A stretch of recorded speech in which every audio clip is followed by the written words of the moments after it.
Good morning, children. Right, again back to maths class. So previous chapter we dealt with integers, right? So where you were introduced with negative numbers also. So before that though you were only familiar with from 0, 1, 2, 3 and so on, that is with whole numbers.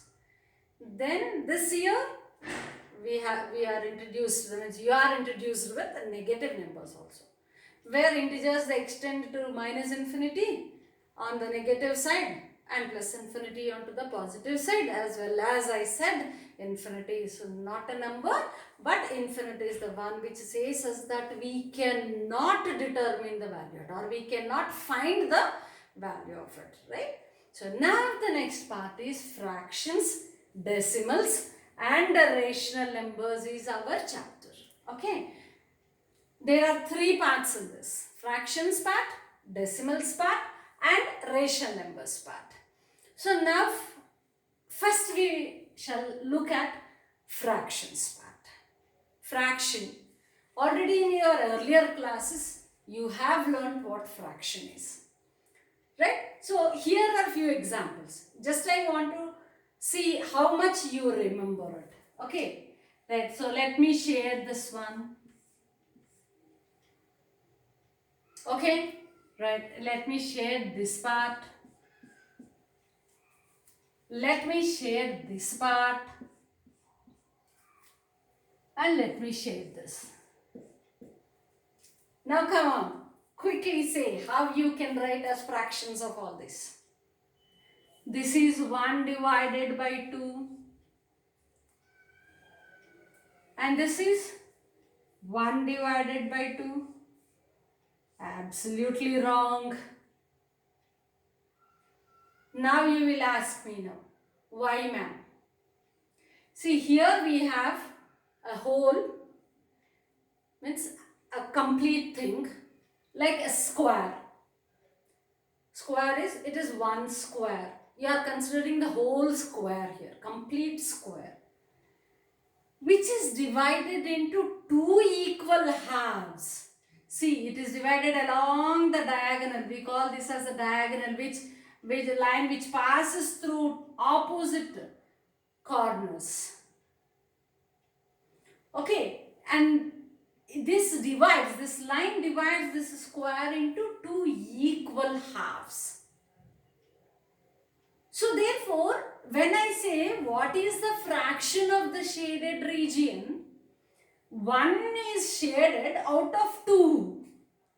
1 is shaded out of 2 parts. Okay, so therefore shaded by total number of parts. 1 is shaded, total number of parts are 2. Now here you will say, ma'am, here also we have 2 parts. One part is shaded and the other is not shaded.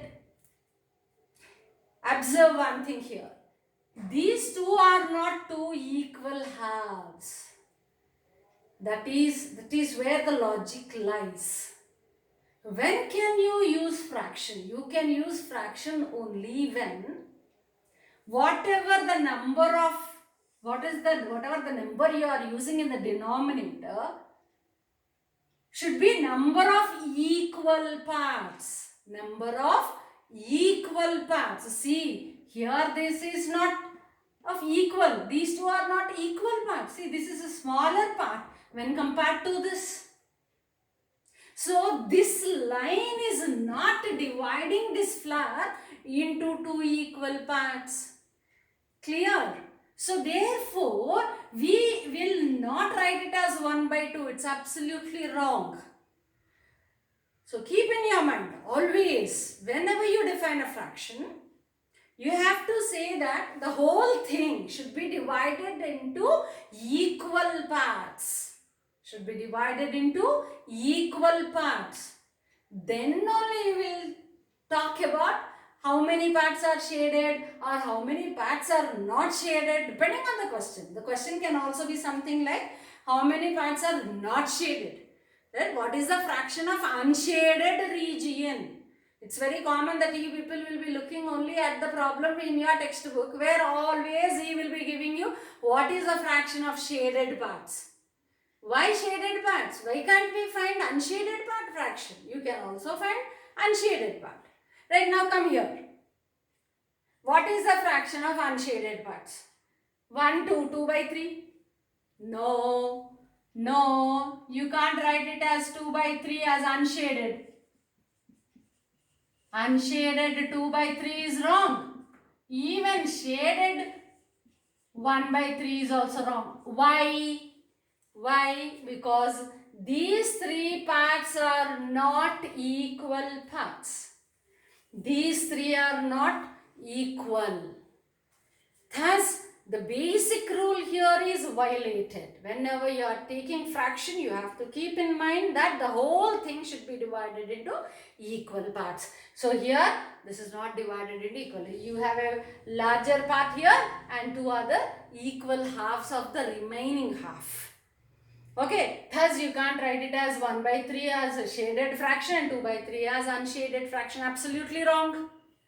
Coming to this part, it's a circle. You are dividing it into 4 equal parts. So, what is the fraction of shaded region? Shaded is 1 by 4. How many parts? 1, 2, 3, 4. 4 parts are there. So, in the denominator always represents total number of parts. Here, shaded part. So, numerator is the one which gives you the information about whether shaded or unshaded. Here, only one part is shaded out of 4. So, 1 by 4. Now, unshaded part. Unshaded 1, 2, 3. 3 by 4. Unshaded fraction is 3 by 4. Now, got the point? So, whenever you are talking about fraction, the whole thing should be divided into equal parts. Then only we will talk about the fraction. If the division is non-uniform or it is unequal division is taking, then we won't talk about the fraction. We won't talk about the fraction, right? So, thus these two are important to be remembered. Now, types of fractions. Proper fraction, improper fraction, mixed fraction. This all you did in your 5th standard only. It's again a recollection of all these things. Okay, proper fraction. So, now whenever numerator is less than denominator, then we call it as proper fraction. We call it as proper. What is numerator? This is the numerator and this is the denominator. So what is the condition? Numerator should be less than denominator. Then we say that to be proper fraction. Let me give the examples. 1, 2 by 3, 2, 4 by 5, 3, 5 by 6, 4, 11 by 15. So all these, in all these you can see that numerator, here numerator is 2, denominator is 3. 2 less than 3. Numerator less than denominator. Here also numerator less than denominator. Numerator less than denominator. So we call these as proper fractions. We call these as proper fractions. Now improper fraction, it is other way around. Right? That is, denominator is going to be less than numerator. So to avoid confusion, we will say here n is less than d, short form. Here n is greater than d. Right? Numerator is greater than denominator. Whenever numerator is greater than denominator, we call that fraction as improper fraction. Let me give the examples here. So always choose such numbers like where numerator is greater than denominator. So numerator 3 here, denominator is 2. 3 is greater than 2. So it is an improper fraction. Second one, let us take it as 12 divided by 10. Third one, 5 divided by 3. Fourth one, 21 divided by 2. So I have taken 4 examples here. 1, 2, 3, 4. Okay, can you see the last 2? Okay, let me write again if not. 12 by 10. 5 by 3. Let me take a little bit bigger number. 32 by 7. 32 by 7. So, here in every case you can see that numerator is greater than denominator. Numerator, here it is 12, greater than 10. Numerator, here it is 5, greater than 3. Numerator, here it is 32, greater than 7. Okay, so this is how we define improper fraction. So how do we write improper fraction definition? Whenever in a fraction, if the numerator is greater than denominator, that fraction is called improper fraction. Proper fraction, whenever the numerator is less than denominator in a fraction, it is called proper fraction. Now the next comes mixed fraction. Okay, let us see how to write mixed fraction of 3 by 2. Right, so now we'll take 3 divided by 2. 2 ones are 2. 2 ones are 2. One time it goes in 3. So write that one here. Okay. What is the remainder? 2 ones are 2. 3 minus 2 is the remainder, is it not? 3 minus 2 is the remainder. What is 3 minus 2? 1. So that one you have to write in the numerator of mixed fraction. Divided by whatever is there in the improper fraction in the denominator, the same comes here. So 3 by 2 is 1 by 2. It is 1 by 2. So what do you see in a mixed fraction? What do you see in a mixed fraction? A mixed fraction is that where you have normal number as well as a proper fraction written just beside it. That means it is sum of, it is 1 plus 1 by 2. A mixed fraction is that where you have a number plus a proper fraction. A number plus a proper fraction. How is this a proper fraction?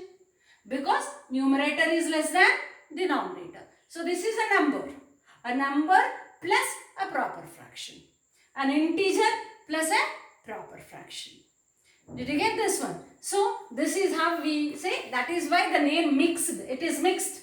A number, that is an integer, is mixed with a fraction. That is a proper fraction. Right. Such things are always, when joined together, will give you improper fractions. So, or an improper fraction can be converted into mixed fraction, or a mixed fraction can be converted into improper fraction. Or a mixed fraction can be converted into improper fraction. Okay. So, now let us see the second one. So, 12 divided by 10. 10 one time, write it here. 12 minus 10, 2 by 10. Okay, so you got it. Now, how to convert this one? Other way around. What is the meaning of it? It is something like 1 plus 1 added to 2 by 10th part. 2 by 10. Okay, so next one. 5 by 3. 3, how many times it will go in 5? One time. 3 ones are 3. 5 minus 3, 2. 2 you are going to write here. By 3 as it is. Whatever you have here in the denominator, the same comes here. So it is, what is the meaning of this? 1 plus 2/3. 1 plus 2 by 3. Now the last one. 32 by 7. 7, how many times it will go in 32? 7 fours. 7 fours are 28. 32 minus 28, 4. 4 comes here. By 7 as it is. So what is the meaning of this? It is 4 plus 4 by 7. It is 4 plus 4 by 7. Is that clear? Right? So this is how an improper fraction can be converted into mixed fraction. An improper fraction converted into mixed fraction. What is a mixed fraction? Mixed fraction is a combination of an integer and proper fraction. Combination of an integer and proper fraction. See, combination of an integer and proper fraction. So 1, 1 by 2, 1, 2 by 10, 1, 2 by 3, 4, 4 by 7. Right? So this is combination. Hence it is mixed. And when we can get a mixed fraction, it's only an improper fraction can be converted into mixed fraction. Improper fraction can be converted into mixed fraction. The other way around. In the next class we shall see how mixed fraction can be converted into improper fraction. Now the concept here is to understand what a mixed fraction is. We want to show you that mixed fraction is that which is a combination of an integer and a fraction. A normal number and proper fraction. So this is how the combination is. And from where did we get this combination? From an improper fraction. That means only improper fraction can be expressed as mixed fraction. Only improper fraction can be expressed as mixed fraction. Okay, in the next class we can see how to convert mixed fraction into improper fraction. So I'll revise the whole thing again. So pay attention here. So whenever you define a fraction, so we are only going with fractions first. Whenever you define a fraction, the whole thing should be divided into equal sizes. Right? Equal in size, equal in value, equal in quantities. You can only divide that into equal parts. So that means here, see, square equally divided into 2 halves. If you see this flag, this is an unequal division. This is an unequal division. This is larger piece, this is smaller piece. So here you can't write it as in terms of fraction. If you see here also, unequal sizes. So it can't be written as fraction. If you see here, equal sizes. So therefore you can talk about like what is the fraction of shaded region or what is the fraction of unshaded region and so on. Okay, so these two things can't be expressed as fraction because the division is unequal. Okay, right. Whenever it is a proper fraction, how are we defining the proper fraction? The numerator is always less than denominator. Numerator is always less than denominator. So thus these are the examples. You can also give your own examples. Then improper fraction. Numerator is greater than denominator. That is called improper fraction. These are the examples where you can check everywhere in the respective fractions. Numerator is greater than denominator. Everywhere. Right. Then next one is mixed fraction. It is a combination of normal number and proper fraction. Or an integer and a proper fraction. Here, how are we getting it? See, you can see beautifully an improper fraction converted into mixed fraction here. How is the conversion done? So, it's just normal division. Right, 3 by 2. 2 1 times. 3 in 3, 2 goes 1 time. So, 1 here. What is the remainder? That you have to write. Quotient, remainder by divisor. So, what is the general formula for this? So, quotient, remainder by divisor. QRD. So, this is how you have to write the mixed fraction formula. So, quotient, how many times it goes? 1 time. Remainder, what is the remainder? 3 minus 2, 1 by the divisor. Right? So, 1 by 2 can be written as, it is 1 and half. In normal language, we call it as 1 and half. 1 and half. That is 1 plus half. So, mathematically, you will write it as 1 plus half. So, it's a combination of two. One is a proper fraction and the other is a normal integer. Clear? So, this is how you have to know about proper fraction, improper fraction and mixed fraction. Okay? So, please copy all these and Other than these examples, I want you to post me at least 5 examples in each. Where the 5 examples, whatever you take from improper fraction, the same you can take into mixed fraction. Right, children? Is that clear? Right. Chalo, pause the video for a moment, copy it down, and immediately after the class, you have to take 5 examples each and post.